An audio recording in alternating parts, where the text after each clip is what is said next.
warahmatullahi wabarakatuh. Salam kemanusiaan.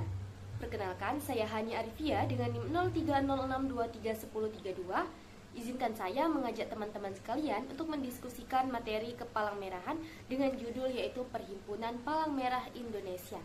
Baik, langsung saja sekilas sejarah tentang Perhimpunan Palang Merah Indonesia. Nah, berdirinya Perhimpunan Palang Merah Indonesia atau yang dikenal sebagai PMI sebenarnya sudah dimulai sejak sebelum masa Perang Dunia Kedua.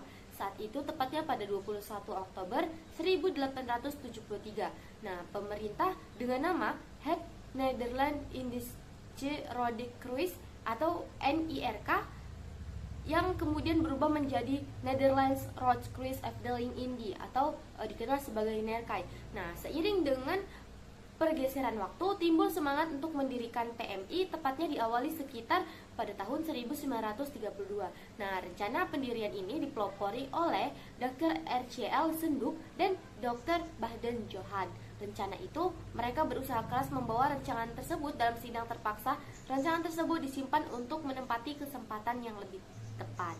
Akhirnya, momentum pun datang tepat 17 hari setelah proklamasi kemerdekaan 17 Agustus 1945, yaitu pada tanggal 3 September 1945, Presiden Soekarno mengeluarkan perintah untuk membentuk suatu badan palang merah nasional. Atas perintah Presiden, maka Dr. Buntaram yang saat itu menjabat sebagai Menteri Kesehatan Republik Indonesia itu Menteri Kesehatan Republik Indonesia Kabinet 1 membentuk Panitia 5 pada 5 September 1945 serta 3 anggota yaitu Dr. Johanna, Dr.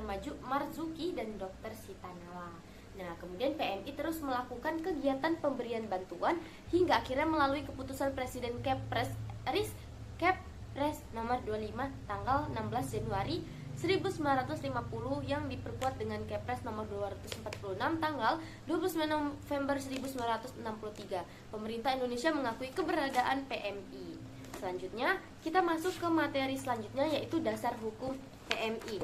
Nah, keberadaan perhimpunan PMI dengan segala aktivitasnya di Indonesia mendapat pengakuan melalui beberapa keputusan, di antaranya yang pertama, keputusan Presiden Kepres RIS nomor 25 tanggal 16 Januari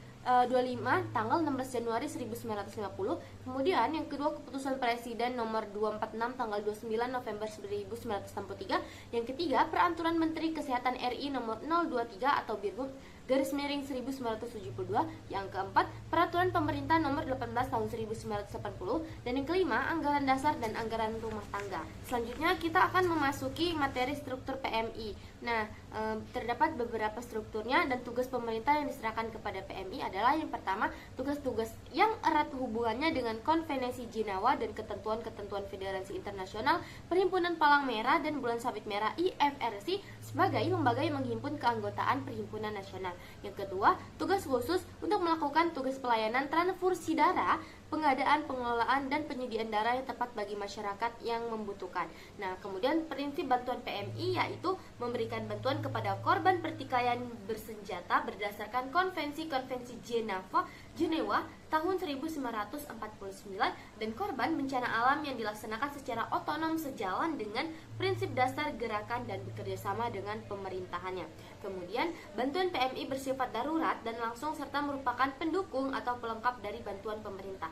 Dan yang ketiga yaitu secara struktural. PMI memiliki ikatan atau mata rantai organisasi yang sangat kuat mulai dari tingkat pusat sampai tingkat kegiatan PMI yaitu yang pertama, diseminasi nilai-nilai palang merah dan hukum peri kemanusiaan internasional atau disingkat sebagai HPI. Yang kedua, penanganan bencana. Yang ketiga, pelayanan sosial dan kesehatan masyarakat. Yang keempat, pembinaan PMR dan relawan. Dan yang kelima yaitu pelayanan transfusi darah. Baik, sekian yang dapat saya sampaikan dan saya diskusikan kepada teman-teman sekalian. Lebih dan kurangnya saya mohon maaf. Terima kasih. Assalamualaikum warahmatullahi wabarakatuh.